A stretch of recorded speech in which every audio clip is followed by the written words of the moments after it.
Alright, so with the Modern Warfare 3 beta being gone for some time, I felt like now is the time to give a deep dive on my overall thoughts and opinions on the game. I originally wasn't going to make a video like this, mainly because there are a ton of people out there that have probably done this, and the chances of me just basically repeating whatever everyone else is saying is pretty high. But hopefully by the end of this video, some of the things that I go over will be slightly different to a degree. So with this video, we're going to talk about some of the things that I really enjoyed and some of the things that I didn't enjoy. Also going to take the time to address some of the issues that I experienced with playing the beta as well. Before we get started, just want to express my appreciation if you have stumbled upon this video, and it means a lot to me that you're here. If you're interested in exploring my channel even further, feel free to hit the subscribe button for more content. So to start things off, one of the things about the beta that I really enjoyed was the middle ground that Sledgehammer Games was able to execute with the movement mechanics. Slide canceling making its way back into the mix was easily one of the biggest requests that everyone wanted to see back in Call of Duty, myself included, and I'm extremely glad that it made its return. Granted, it's not the exact same as it was in Modern Warfare 2019, but it's good enough to work with. I rarely ever found myself noticing the fact that there was a delay to sprinting after slide canceling, and that's because it didn't really cause any problems for me.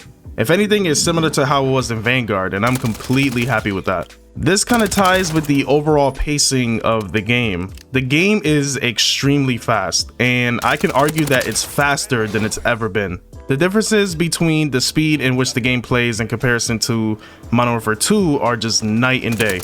I instantly felt that I was just back in my element from the very first game. Playing extremely fast and aggressive has always been my playstyle, and this game just complements me really well. Next, I want to talk about the health in this game. I think that having 150 health instead of 100 health is obviously the better choice. I do like it. However, it did take some time to adjust to that level of time to kill because I've been so used to melting everyone in a gunfight. I do think that the game would slightly benefit more if they made it so that health is 125 instead of 150 though. I truly do believe that it will be a happy middle ground for how the game is played. I know that a lot of people loved this change, and it definitely is a plus on the developer's part. Which brings me to the changes in visual recoil for the majority of the weapons in the game. Now, when I'm talking about visual recoil, I'm not talking about the recoil patterns that they have. That is something that is completely different. I'm talking about the ability to actually see your opponents when you're shooting at them. Blooming, muzzle flashing, that kind of stuff. I think that they did a great job with removing all of those things that made it difficult when shooting at an enemy. Because of that, most of the weapons are easy to use. You can pretty much beam anyone from any range without having that much trouble. Hopefully the visual recoil stays this way when this game comes out and for every game moving forward, because I don't think anyone wants to experience not being able to see where they're shooting at again. Another positive that I have for this game are obviously the maps. Playing on the classic maps from the original Modern Warfare 2 was definitely a fun experience. And I think that with how fast the game plays, the maps also play different, if that makes any sense. And the biggest takeaway from playing these maps that I absolutely loved were that you were able to still get on jump spots and climb certain places that were labeled as an exploit from back in the day that have transformed as a fan service. It just keeps the lore of these maps alive, and it reminds us of what we used to love about playing the original Modern Warfare 2. I hope that when we get the full release, the maps that we didn't have access to will have that same element in them. I believe that that was a fan service decision on Sledgehammer's part, and they executed that 100%. Speaking on classic features in Call of Duty, the return of map voting is something that I'm glad made its return. It's been a really long time since we've had that in a Call of Duty game. The return of the classic minimap is also another plus. For those unaware, it is when someone fires a weapon without a silencer and appears on the minimap as a red dot. For a few years now, that wasn't present in Call of Duty, with the exception of Vanguard having the radar perk, and I believe Black Ops Cold War had a classic minimap too. I can't really remember. But it is nice for it to make a comeback. I will say that I had to really get used to it again though, because I've been so accustomed to using the compass to pinpoint where enemies are. But other than that, glad to see it returning.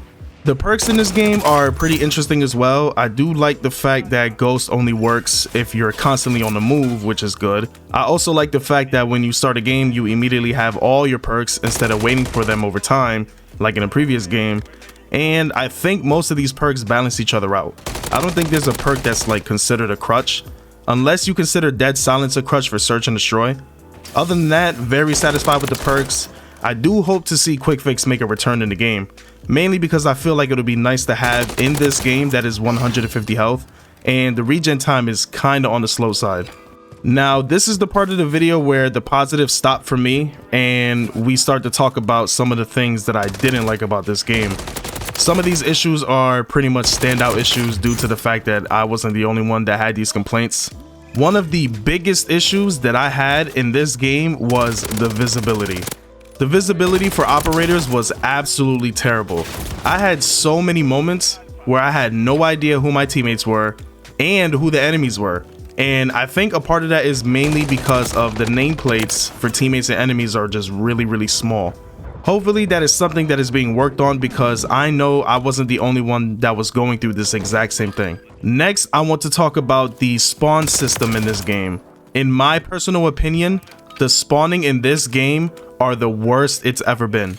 I used to think that the spawn system in Vanguard was really bad, and I used to also think that Modern Warfare 2 spawn system was just worse than Vanguard, but somehow the spawn system in Modern Warfare 3 is worse than both of those games combined. Usually with certain game modes like Hardpoint or Domination, depending on where you're positioned on the map and where your teammates are positioned on the map, you could get the gist of where the enemies are going to spawn. It's just something that's been programmed in my brain for so many years, and for some reason that was never the case in this game. I've seen many instances where the enemies will spawn on both spawn points on the map, and it just kills the flow of controlling the game. I've also had moments where I've watched enemies spawn right in front of me in places where they shouldn't even spawn as well, which always surprised me. So hopefully the spawns are one of the biggest priorities for launch. Not saying that they need to be perfect, because there isn't a single Call of Duty game that has perfect spawns. Pretty much every game has bad spawns to a degree, but some are just a lot worse than others. Lastly, the skill-based matchmaking in the beta was absolutely insane. I don't want to get into this topic too much because discussing skill-based matchmaking overall is just a lengthy conversation, but it was pretty crazy, especially for the beta. It just didn't seem necessary to have skill-based matchmaking that cranked up for a game that isn't even fully released yet. But I know that skill-based matchmaking is something that isn't going to go away anytime soon, and that's just something that the community has to come to terms with. With all of that being said, I still had a really good time playing this beta, and I'm glad that Sledgehammer Games are actually taking the time to listen to community feedback, which is something that Infinity Ward simply did not do. One of my biggest fears is for the beta to perform and play really well, and for the final launch product to be completely different than what it was before. That was something that we all had to experience with Modern Warfare 2, and I'm pretty sure that Sledgehammer Games took note of that with this approach.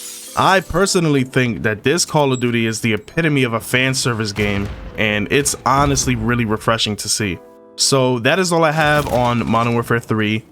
Let me know in the comment section if you agreed or disagreed with the points that I've made in this video, and if you have anything that you want to add, or if you feel like I've missed anything important, feel free to leave it in the comments.